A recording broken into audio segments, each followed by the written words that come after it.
قلبي فارتفقي راحت وما كتبت حرفا. ونحن نتابع الساعة الثانية من مجلة الأسبوع، وسنكون الآن مع الصحفي الفلسطيني محمد دراغمي. الصحفي الفلسطيني محمد دراغمي من الصحفيين البارزين، يعمل لوكالة أسوشيتد بريس، متخصص في شؤون الحركات الإسلامية، ويقوم بتغطية الأحداث في الضفة الغربية وغزة ومصر والأردن. أعد مؤخرا تقريرا يسرد شهادات مقاتلي داعش العائدين إلى الأردن، وهو نفسه منع من دخول الأردن مؤخرا. مساء الخير محمد. مساء النور، أهلا بكم. طبعا نحن معك في حديث حول أحد تقاريرك الأخيرة واللي نشر في وكالة أسوشيتد بريس وأيضا معا باللغة الإنجليزية.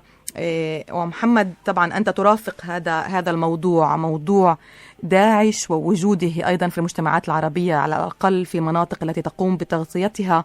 فيعني أولا لو بدي أسألك بالنسبة للحالة اللي أنت رصدتها أكثر في مؤخرا وهي داعش في الأردن، يعني كم يقدر عدد الأردنيين المنضمين لداعش حسب رأيك، إذا كان هناك إحصاء من هذا النوع؟ الإحصاءات اللي حصلت عليها في الأردن في حوالي 2000 مقاتل من الأردن في سوريا والعراق، معظمهم طبعا مع داعش. في الأردن توقف تدفق المقاتلين من الأردن منذ أكثر من عام. الأردن أوقفت، منعت تسلل وتدفق مقاتلين، وإلا لكان العدد أكبر. كما أن حدوث صدامات مسلحة بين الجماعات الإسلامية، الجماعات المسلحة في سوريا، أعاق يعني لم يشجع الكثيرين من الأردن على الذهاب، لذلك العدد تقلص. هناك حوالي 2000 مقاتل، لكن أعداد السلفية الجهادية في الأردن أعداد كبيرة. ربما المؤيدين نتحدث عن عشرات الآلاف، لكن الذين يعني يعتبرون أنفسهم أعضاء في السلفية الجهادية حوالي 10,000 وفق الخبراء اللي في الأردن. نعم، يعني إن دائما نقول سلفية جهادية هم ليس فقط من يعتنق الأيديولوجية، إنما لديه الرغبة بممارسة هذه الأيديولوجية على الأرض من خلال القتال والجهاد. هذا صحيح، يعني هم لازالوا تيار، لم يتحولوا إلى تنظيم، لكن هذا التيار يعمل على شكل جماعات شبه منظمة. نعم. إلى أي مدى، ويمكن هي يعني مربط الفرس زي ما بيقولوا، إلى أي مدى لديهم الشرعية في الشارع والمجتمع الأردني على اختلافاته طبعا، لأنه ما بنقدر دائما نقول عن أي دولة إنه هي مجتمع واحد متجانس، ولكن بالرغم من ذلك بالمحيط العام إلى أي مدى يتمتعون بشرعية يعني بطروحاتهم؟ الحقيقة يعني هم خارج القانون، لكن من الناحية الشعبية فكرة السلفية الجهادية تحظى بقبول متزايد في الشارع الأردني. الأردن تقع على حدود سوريا وحدود العراق، وهنالك تأثير وتأثر فيما يجري في هذه المناطق. المشكلة في الأردن أن معدلات الفقر والبطالة عالية جدا، وأعتقد هاي تشكل البيئة الخصبة لنمو الجماعات الإسلامية والجهادية، لأن الشباب تحديدا فئة الشباب عندما تصطدم آمالهم بانغلاق الفرص، تصطدم بجدار من البطالة وانعدام التنمية وهذا واقع ليس جديد يعني في الأردن، حتى يتحدثون عن نسب عالية من الاكتئاب النفسي بين الشباب، يعني كإشكاليات تواجه بسبب البطالة وغيرها. فيعني أنت أيضا زرت مدن اللي لنقول طبعا بشكل متحفظ، يعني هي لا فيها بؤر معينة، وشاهدت يعني وضع حياتي واقع يشجع. يعني إذا كنت ممكن توصف لنا هذه الأجواء. هذا صحيح. يعني مثلا في مدينة الزرقاء ورسيفة، هذه حوالي 1,000,000 نسمة. لاحظت بأنه هاي المدينة تخلو من أي وسائل ترفيه للشباب. الشباب يعني عندما يفتح الشاب باب بيته يجد شوارع مهترئة، غبار، لا يوجد مكان يقضي فيه وقته سوى الذهاب إلى المسجد. وجدت ملعب كرة قدم صغير داخل مدرسة في كل في هاي المدينة اللي فيها 1,000,000 بني آدم، ما في محل. فمعظم الشباب إما بروحوا بيصيروا بالمسجد أو بروحوا على ممكن لمجموعات عصابات إجرام بسيطة. نعم. أو بفكروا بالهجرة في المسجد.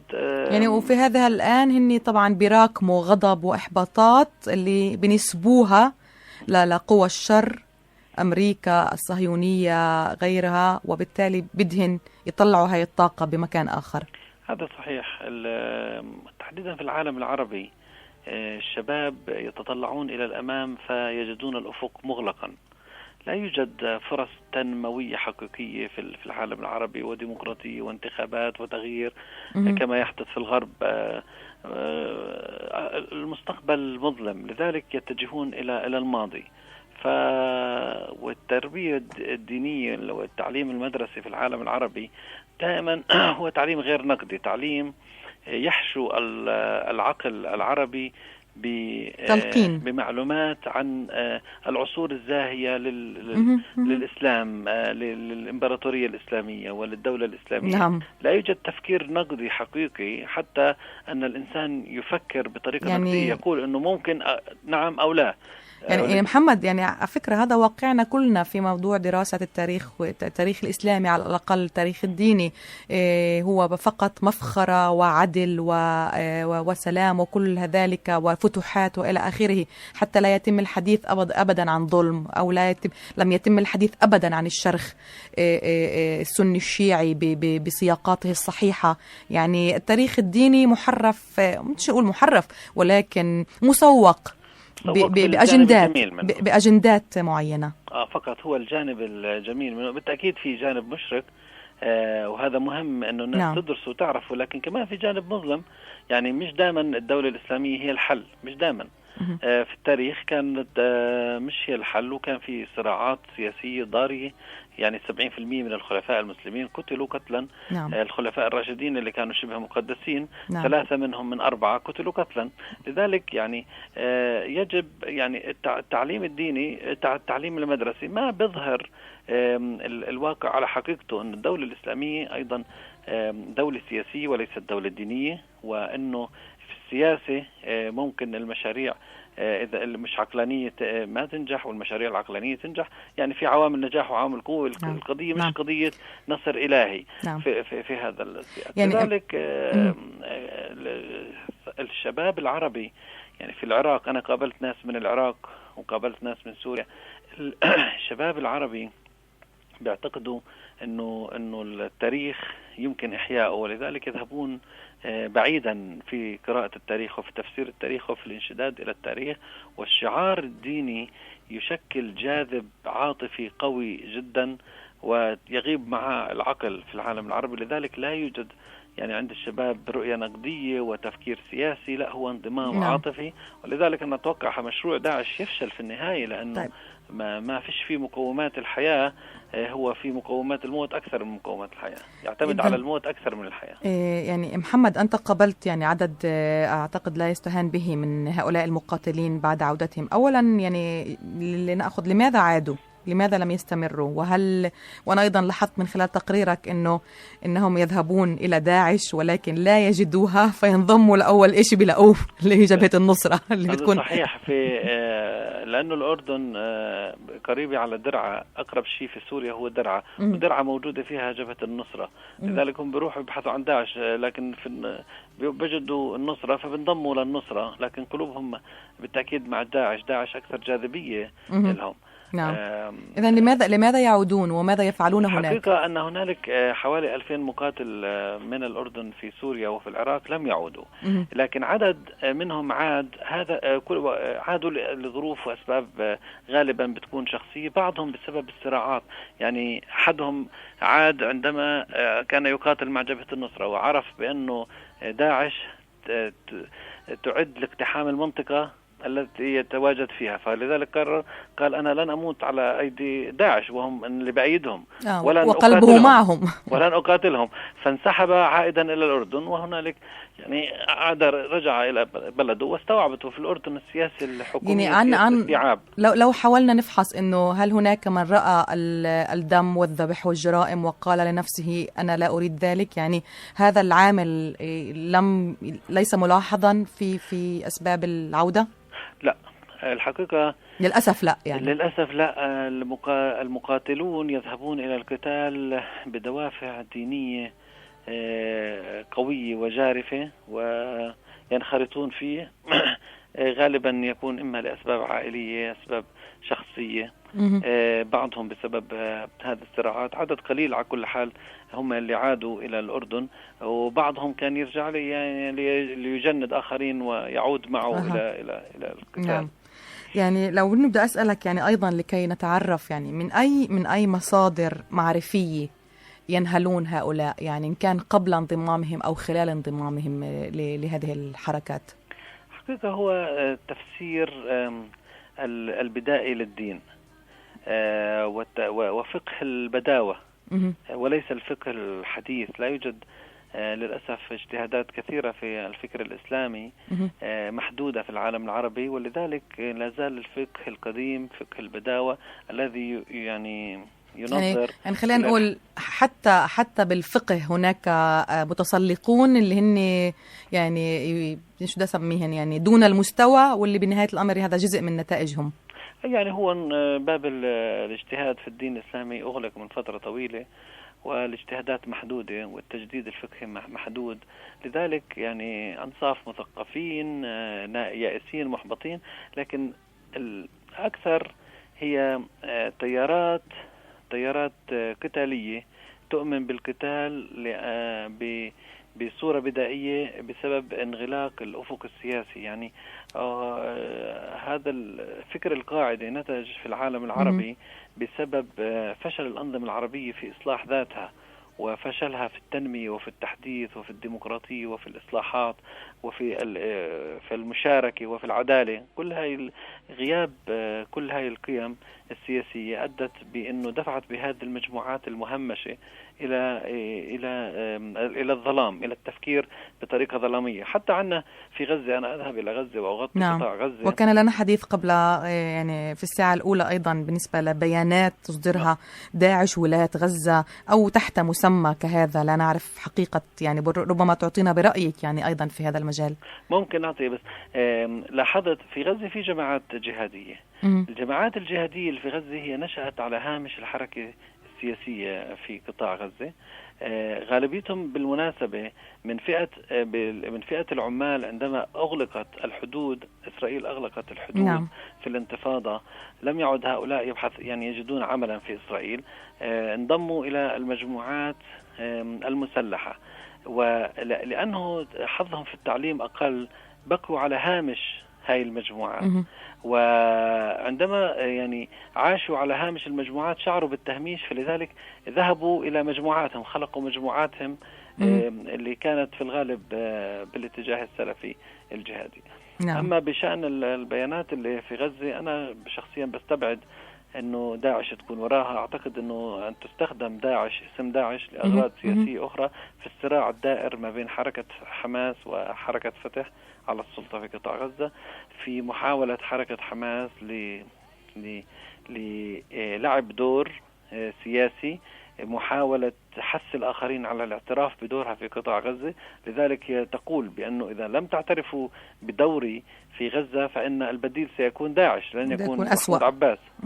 نعم. لذلك أعتقد تستخدم هذا الأسلوب في إثارة الذعر وإثارة القلق في داخل المجتمع، وفي عبر التفجيرات اللي استهدفت قيادات فتح، والبيانات اللي استهدفت المثقفين، وتفجير مركز الثقافة الفرنسي لمرتين. نعم. أنا بستبعد تماما أنه تكون داعش وراها، لأنه داعش ما زالت فكرة في قطاع غزة بعض الأنوية ولم تتبلور بعد.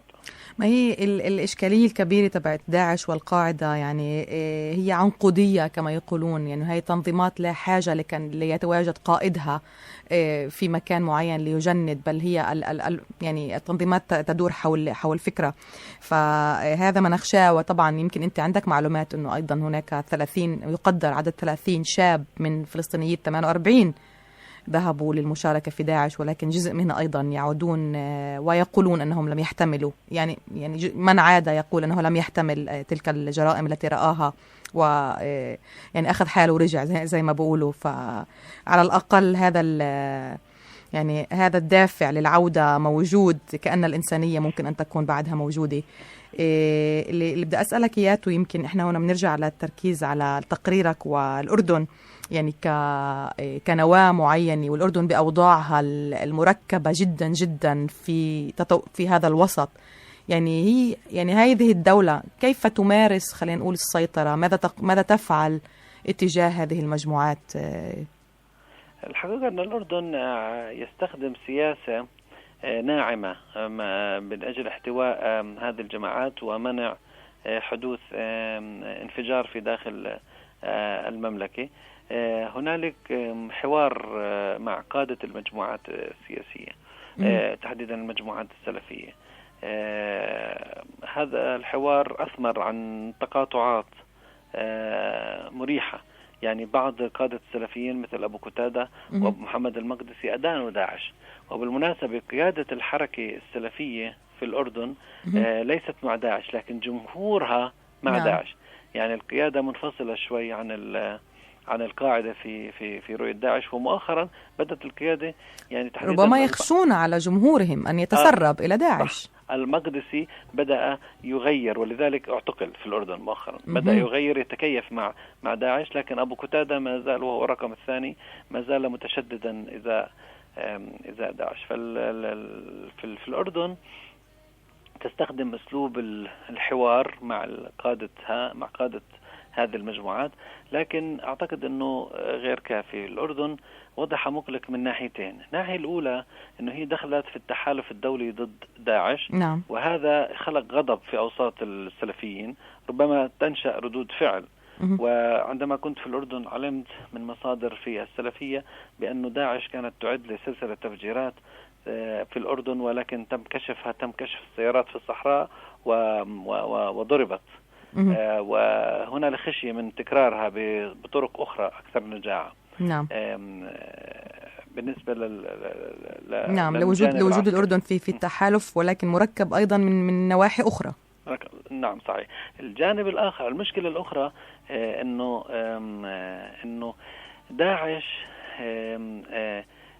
يعني تجد بيئة خصبة في هوامش الفقر والبطالة والبادية أو المناطق المهمشة. هذه المناطق إذا لم يكن في الأردن تنمية حقيقية، وهذا تحتاج إلى موارد وتحتاج إلى عملية طويلة الأمد. نعم، وجميعنا نعرف أن الدولة موجودة في عمان، يعني تقريبا أن كل ما يستثمر قد يكون هو في العاصمة. هذه مشكلة العالم العربي، إنه التنمية دائما بتم تنمية العواصم على حساب الهوامش. يعني مثلا مدينة معان التي تبعد 230 كيلومتر عن العاصمة تعيش في عالم آخر وتشعر بالتهميش، ويشعر المواطن في الأردن بأنه التركيز فقط على العاصمة، وفي نادي للوزراء يتم اختيار الوزراء منهم بقية المملكة. نعم، وكل ما غضب الشعب فترة بغيروا له الحكومة، باخد حبة زي ما بيقولوا هيك مسكن للأوجاع إلى آخره. وفي حرية برلمانية وانتخابات برلمانية، ولكن يعني هي بحد ذاتها امتصاص أيضا لنوع من الغضب الداخلي. في عدم رضا. أنا لاحظت أنه في عدم رضا في الهوامش، ولذلك إذا لم تسارع الحكومة إلى احتواء هذا الغضب المتنامي وهذا الاحتجاج المتنامي، أعتقد أنه مستقبلا ربما يكون هنالك يعني الوضع مقلق بالنسبة للأردن. إذن هيك لنلخص محمد رؤيتك، يعني كأنت كصحفي وكمراقب لما يحدث ونحن في نهاية 2014، ماذا تعتقد يعني ستكون الدرجة القادمة في هذا المسلسل اللي صحينا عليه ببداية 2013 واسمه داعش؟ أعتقد لفت نظري، أنا كنت بغطي نيويورك الاجتماعات الجمعية العامة للأمم المتحدة، لفت نظري كلمة وزير خارجية المملكة السعودية. نعم. قال بأنه خطر الإرهاب خطر اليوم كبير، لأنه إحنا كنا في السابق بنواجه خلايا، اليوم بنواجه جيوش. وكنا من واجه بؤر، اليوم من واجه دول. بدأت يعني مجموعات الإرهابية اللي تسمى إرهابية صارت تسيطر على دول، تسيطر على أجزاء واسعة من سوريا والعراق، وعندهم موارد وعندهم نفط وعندهم موارد كبيرة. لذلك فأطلق صرخة تحذير استوقفتني. نعم، كانت خلايا، بدأت كخلايا، لكن اليوم جيوش، وبدأت كبؤر هنا وهنالك. اليوم تسيطر على مناطق واسعة. نعم. وتطلق على نفسها اسم الدولة، وكلما نجحت أكثر حشدت أكثر، لأنها تثبت النجاح. يعني لا يوجد منضمين للخاسر، بس المنضمين الجدد هن للرابح بالتأكيد. وهي النفسية اللي حكيت عنها اللي كانت عم بتصير، إنه بدوروا على داعش يعني دوارة عشان يروحوا عليها بسوريا. بالتأكيد. والدكتاتورية والدمار والخراب هي وصفة لنمو وانتشار هذه الظاهرة. أيضا فشل التنمية وفشل الإصلاح وفشل الديمقراطية. داعش لديها استراتيجيات، وقال لي رئيس بلدية معان ومكافآت. بالضبط. قال لي رئيس بلدية معان هذه مثل الجراد سريعة الانتشار وتأكل الأخضر واليابس. فهل ربما تنتشر انتشار النار في الهشيم في دول المنطقة. أنا يعني إذا بدي أغمض عيني وأفتحهم ألاقي حالي بال2020، أتخيل حالي راح أكون في عصر البداوة، تحويل الوطن العربي إلى عصر بداوة وخيول وقتال. متشائم؟ أنا متشائم بالتأكيد، لأنه الأنظمة العربية ما عندها أفق للتغيير ولا الإصلاح. طيب، والديمقراطية. يعني بهالروح المتفائلة المتشائم. يعني طبعا نختم معك حديثنا محمد، ونأمل أن يكون لنا أحاديث لاحقة أيضا في موضوعات أكثر، شو بدك أقول لك، أهون على الهضم في هذه الساعة المسائية. ولكن زي ما قلنا عندنا مجلة مسائية عشان نحكي ونشكي فيها. بالتأكيد. شكرا لك محمد. سلامات. Your goodbye left me with eyes that cry.